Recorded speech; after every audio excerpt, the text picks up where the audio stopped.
Hello, everyone. This is Amaxter. I'm back with Behind the Mod, Season 3, Episode 8, and today I'm here with OreCruncher, who's the creator of Dynamic Surroundings. Hello. Hey there. Hey, so how did you get started with Minecraft?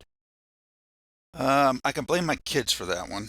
Um, my youngest was pestering me for the longest time about playing with him with Minecraft, and I kind of ignored him for a little bit, and I said, okay, fine, I'll give in, and started playing Minecraft with him, and it stuck.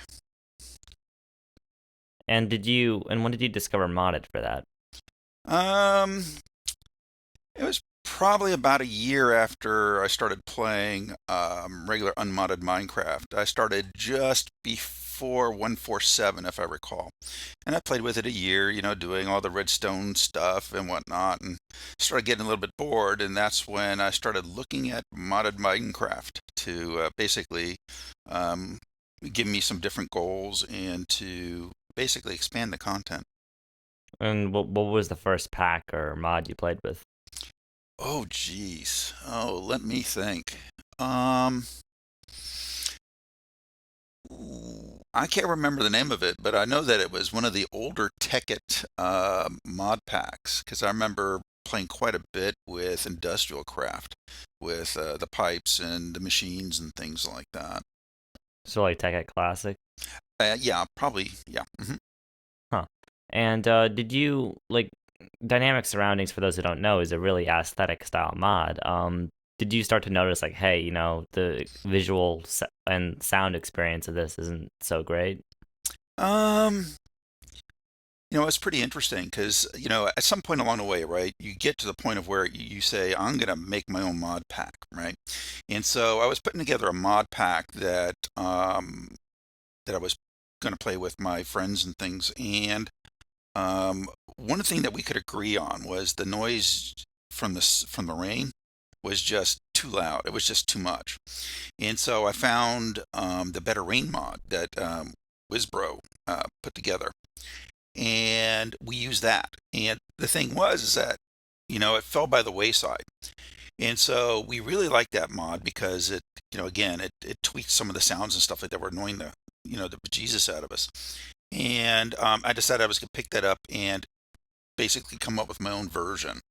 And so that's what started the whole train of changes and things I put in dynamic surroundings.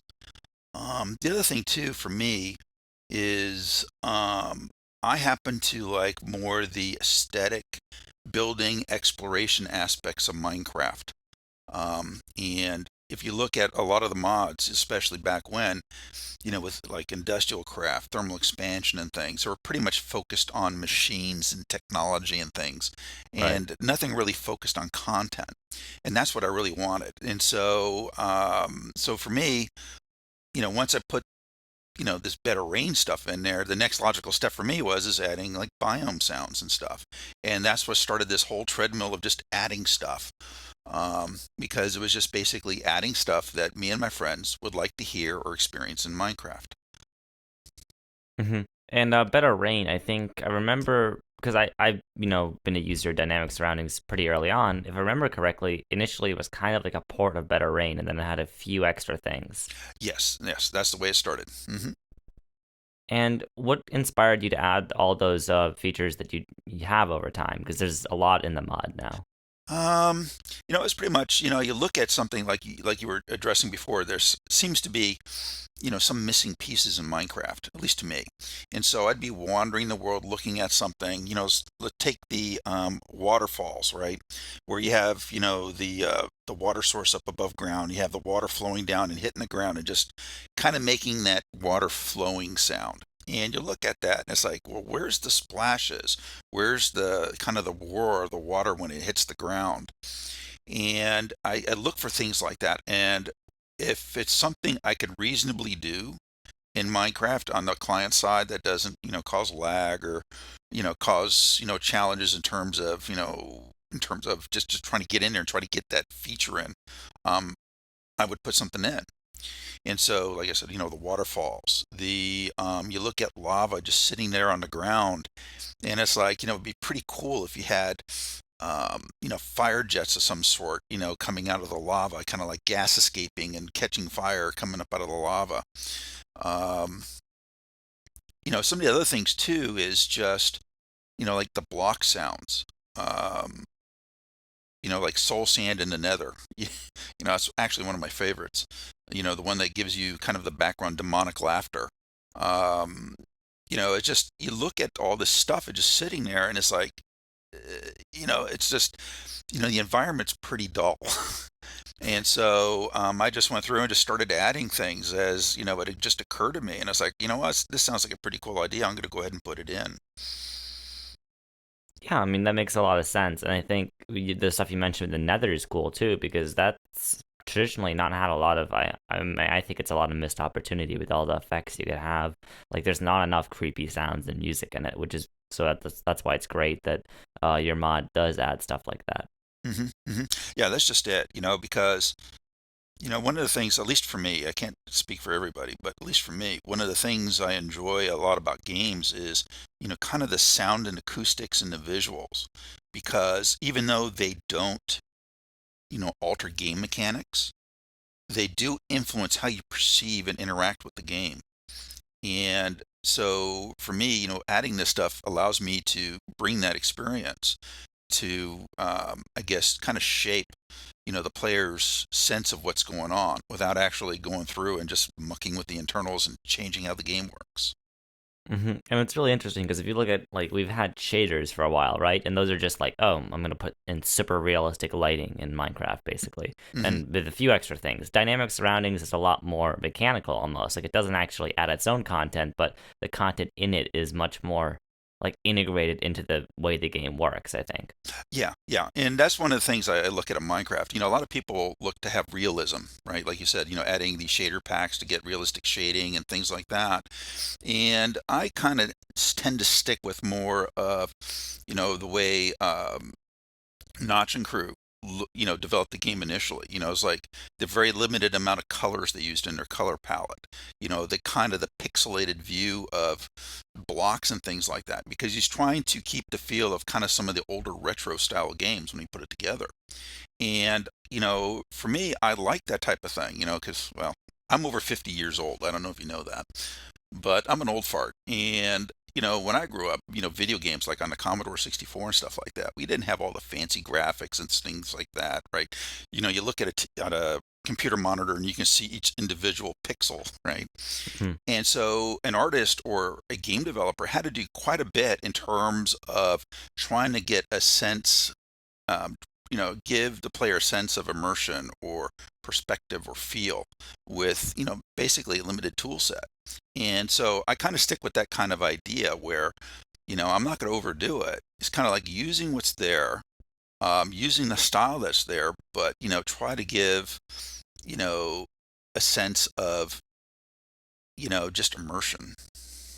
Yeah, like that's one of the things. If you look on Steam, like lots of the games that are, look really cool, particularly indie games, they have a pixel art style, but they're not just like generic, 8-bit. Like they have these like modern flourishes that are still achieved with that same art style that make them really feel a lot better.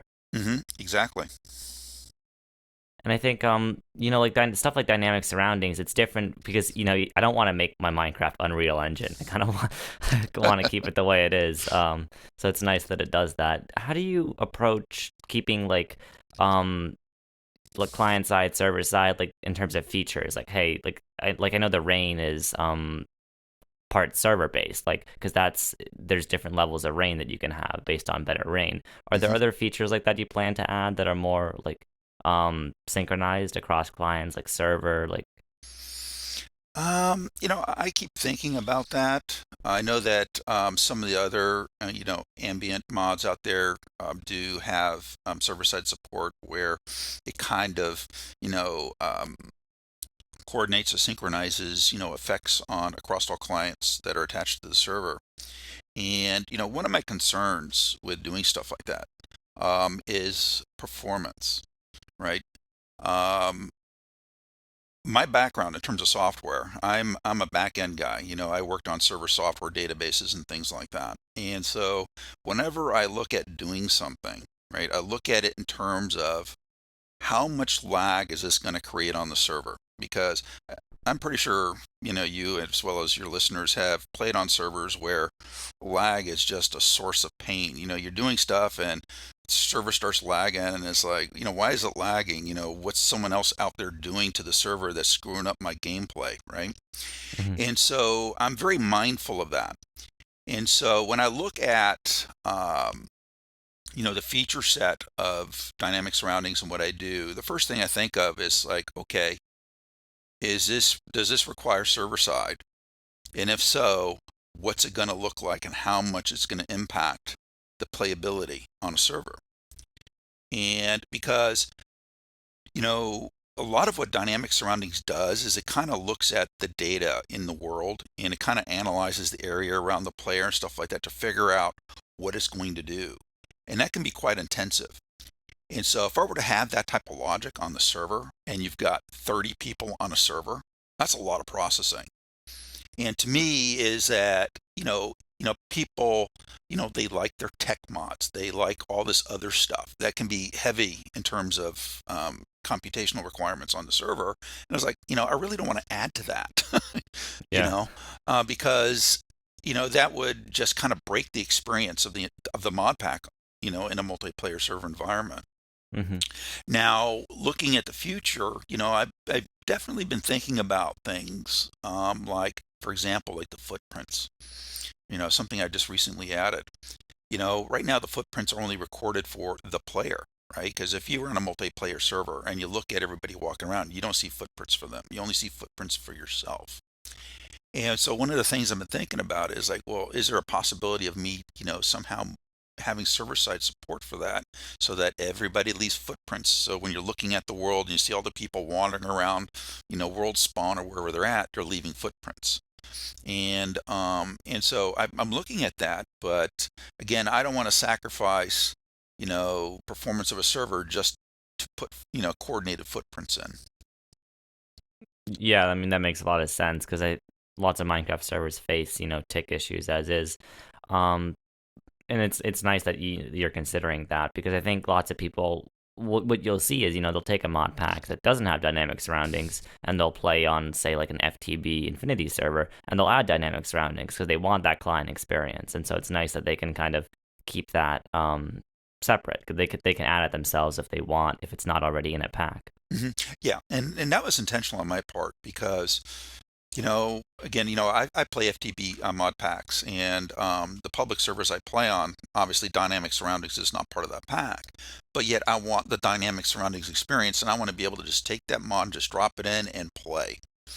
And that's very keen for me because aesthetic mods, by and large, they're not going to have the popularity of, like thermal expansion or Ender IO or industrial craft or those core mods, right? The popular core mods, Hmm. right? Because it's just the nature of what the player base. And so I want to be able to have a player be able to say, I want this experience and be able to have that experience without having to go talk to a server owner saying add this mod or talk to someone like FTB and say add this mod. Yeah, I think that definitely is nice because sometimes we don't think about those kind of aesthetic mods. The closest I can think of that have come to that status, like of popularity, almost as close to core mods, is like maybe Chisel and Better Foliage. Yep, chisel, bed of foliage. I happen to like DecoCraft. I don't know how many people play with DecoCraft. Carpenter's blocks. Hmm. There's a whole range of them that some of them made it mainstream, like Carpenter blocks. And whatnot. But there's a lot of good ones out there that, Chisels and Bits. yeah, they just, yeah, that just don't make it. Like for example, if people like atmospheric type mods, like weather too, right? Better localized weathers and storm fronts, right? From Koros. Hmm. That's a pretty cool mod in my opinion. Or the other one I like is Stellar Sky. If you like, astronomy and related things. But you don't hear people really talk about it on the forums or out in mainstream. Hmm. There's just a lot of environmental, gameplay related things like that that just to me that's the stuff that gets me going. Yeah, but I think dynamic surroundings is getting there. Like for example, when you in the 110 or 111 update, I think you took a little bit of absence, and Hmm. there was an unofficial fork of the mod that basically someone made because they really wanted that mod in their game. Hmm. Yeah, Abastro. Yeah, he's the guy that does Stellar Sky. Yeah, Bastro. Yeah, and I was grateful that he did. Yeah, because there was some stuff going on in my life, and it took 6 weeks to drive cross country. I live in the United States and on the West Coast, and every couple of years the family gets together and just drives cross country just to see the sights. And you say that takes quite a bit of time. Yeah. And so I kind of fell off the face of the earth. I was, taking a break from modding and taking a break from work. I'm taking a break from, a whole bunch of other things and just kind of decompressing. And so yeah, there was a gap of time there where I wasn't involved in modding, and Abastros stepped in and picked up the mod because he likes it, and he went through and made the unofficial fork, and that was pretty cool that he did that. And obviously, when I got back into modding, that's one of the first things I did is looked at what he did and worked on dynamic surroundings, brought it forward to 110.2, and then eventually 111. And did that give you a chance to kind of that break to once you did get back to kind of re-examine the mod and features for it? Oh yeah, definitely. It was pretty interesting.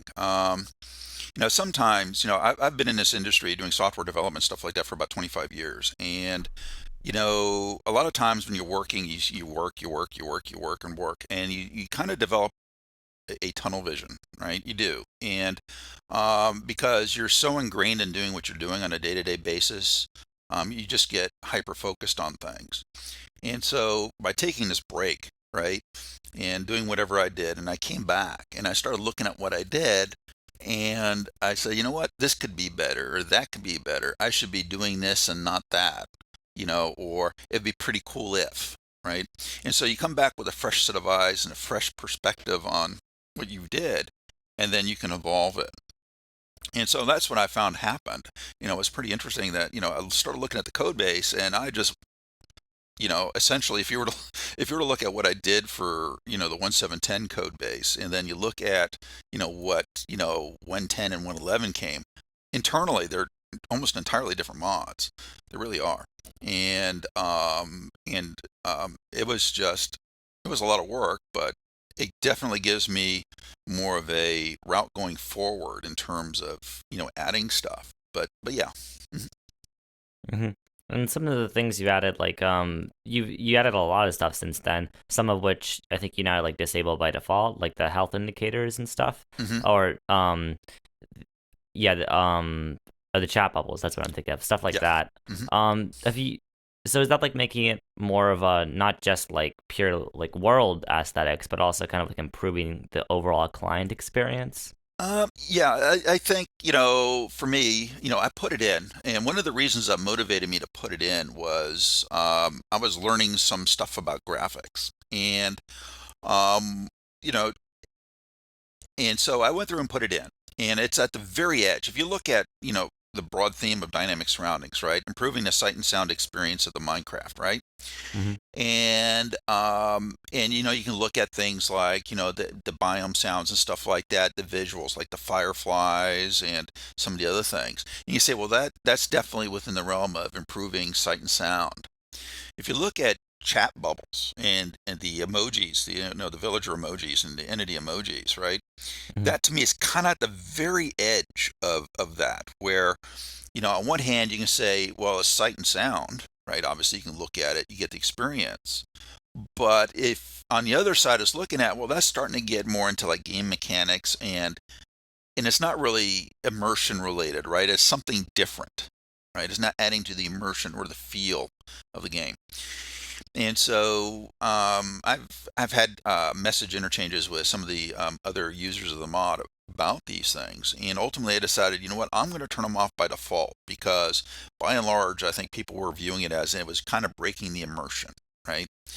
And and some people and a lot of people that responded, it was beyond what they were expecting, and so that's where they're off by default. They're still in there, But like for me, if I were on a server, I'd probably turn those things on. But that's just me. But it's nice that you can kind of configure that on a feature by feature basis. Yeah, I'm very keen on that. I know that if you look at the configuration options, it's kind of daunting, the variety and the number of options you have. But a lot of these things that are in the mod are kind of preferential, right? You like fireflies, you don't. You like the footprints, or you don't. You like the new overlay, armor overlay sounds, or you don't, right? And it's all personal preference.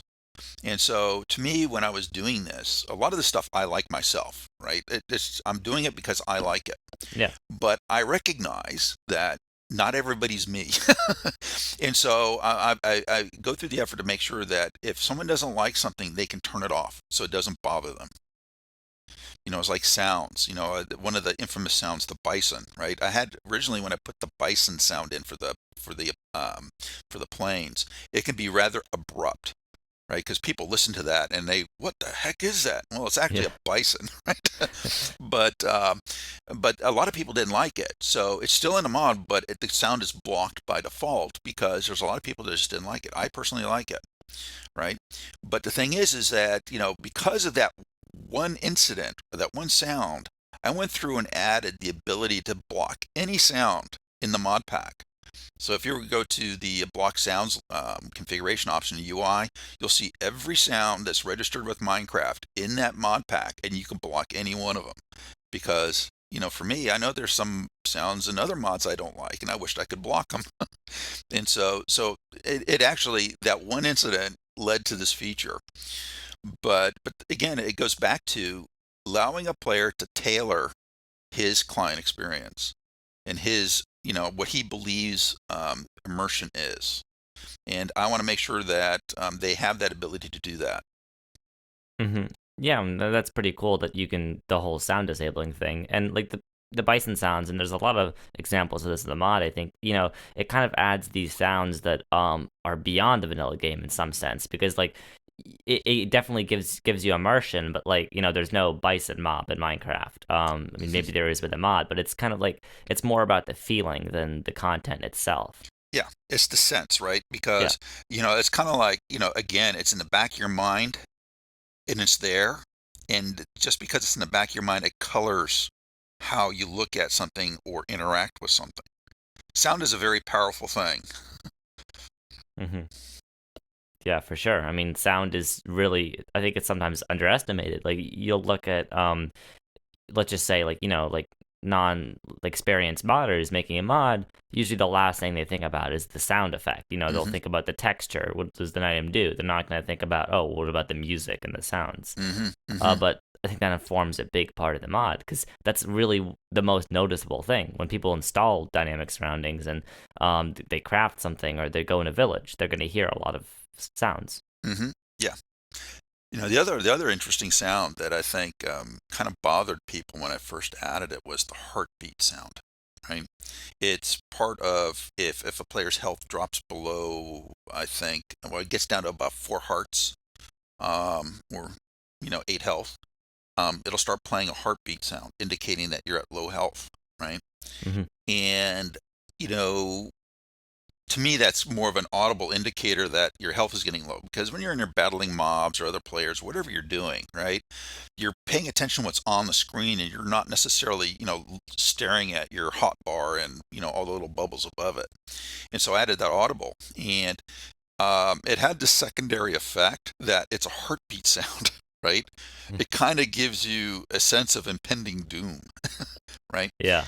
And I think people were reacting to that. And for me, since I put it in, I knew what it was, right? But when people started experiencing it for the first time, it was quite a different experience for them because it just kind of ratcheted things up a little bit, right? And it's Especially just that little heartbeat sound.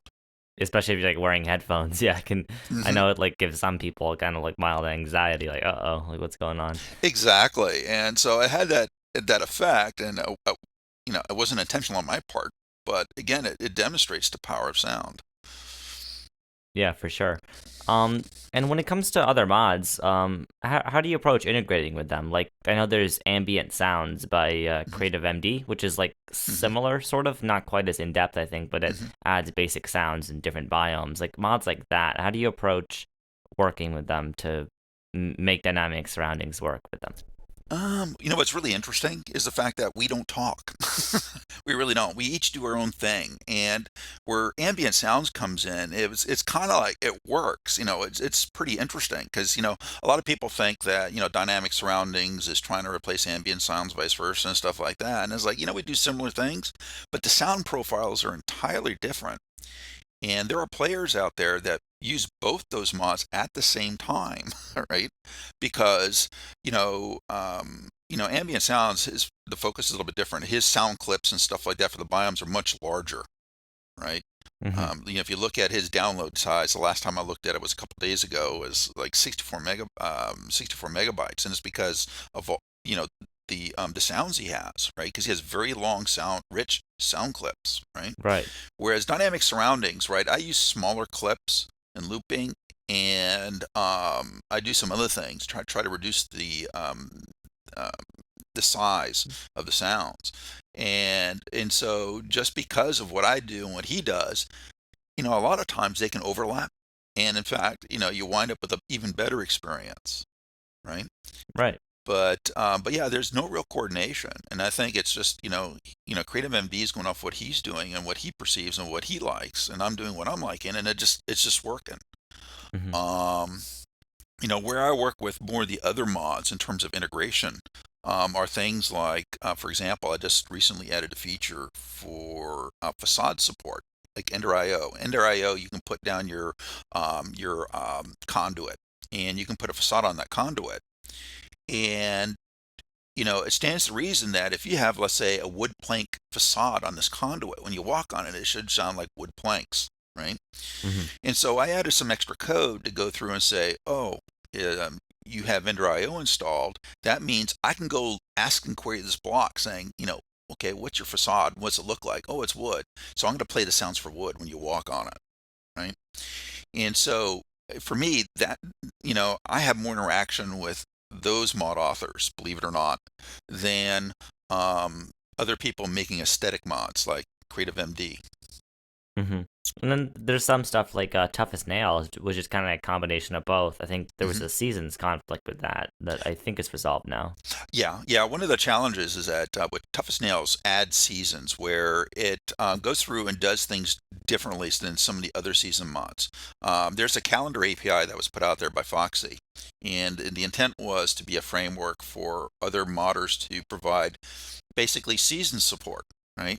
And it was supposed to be kind of this point of where a mod like mine that's interested in seasons can go talk to it, get season information, and not worry about, oh, it's Tough as Nails or it's some other mod out there that's doing seasons, right? Tough as Nails did its own thing for its own reasons, right? Because Tough as Nails is actually a pretty interesting mod, and so I had to go through and put special code in to support Tough as Nails so I can find out saying, okay, yeah, I know I'm in Plains, but it can snow here because Tough as Nails is installed. So what does Tough as Nails think about the weather, right? Hmm. And so I did that in order to get, the appropriate, snowfall rendering and stuff like that. And some of the other things I had internally in the mod that trigger based off of like biome temperatures and things. Yeah, and I think it's those little details that really make dynamic surroundings special. Because like unlike some other aesthetic mods, it really does do its best, I think, to work well with other mods. Like Hmm. even in a large kitchen sink pack, you can have a really good experience with dynamic surroundings. Exactly. Because, my perspective, like I said, I've been doing software development for 25 plus years and, working on commercial products and whatnot. And one of the perspectives I developed through my career is the fact that, and let's use the mod packs as an example, right? When a player plays a mod pack, the mod pack is the product, right? It is a product, Yeah. right? And that's what he's playing. It just so happens to have Ender IO. It just so happens to have thermal expansion. It just so happens to have, XYZ mod, right?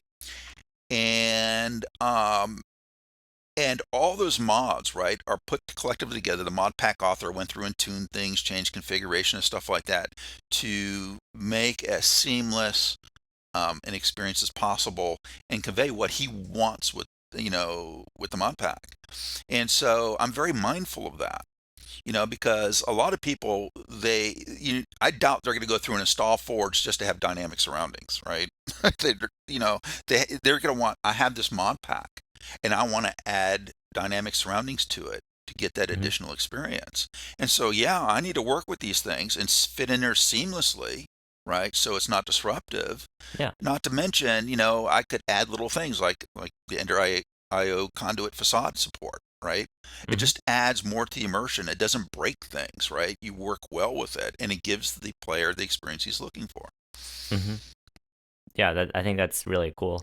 And wrapping up here, of all the features and dynamic surroundings, just personally, what do you think is like the most iconic? Like, I know for me, I find that Aurora is really cool, and that's like the what I think of when I think of dynamic surroundings. Like for you as the creator of the mod, what do you think the most iconic feature is? Oh, gee, that's a good question. Um, I think for me, um, I think a lot of it is probably the biome sounds. Because, when you install them on, you start playing, that's the first thing you'll recognize, right? That's the first thing, right? Because, when you start a new world, it's not raining, right? You're not in the nether. Yeah. Very rarely you're in a village, right? It does happen, but that's lottery type stuff. Um, so it would be the biome sounds. Um, for me, when even I play with the mod, right, playing my world and whatnot, I know the biome sounds are there because when I go someplace when they're not present, I notice it. If that makes any sense, right? Yeah. And so to me, the biome sounds definitely fall in. But the other thing too, and it has nothing to do with how you experience it, but internally in terms of writing the mod, I mean, there's just quite a bit of stuff I had to do in order to get the performance profile where I wanted it. And I'm a software engineer by trade, right? Hmm. Like I mentioned earlier, I'm a software guy. I worked on server backends. I'm kind of a performance nerd when it comes to things and whatnot. So I like tweaking things, right, to get the best performance out of them. And and for me, some of the gratifying things is not necessarily how a player experiences a feature, but how the feature's actually implemented and the engineering that went into it. And that to me, is kind of interesting. I'm a problem solver. I like doing this stuff. Huh. Yeah, I mean, I think it's really the back end matters too, and I think that's the reason it works so well. It's not like it's it's a good mod because all of the features work so well and because they can integrate so seamlessly into the game as it exists.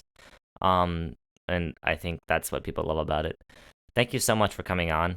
It's been great having you on. And any more like closing thoughts? Um, well, thanks for having me. First of all, I appreciate that you extended this invitation to me. I do.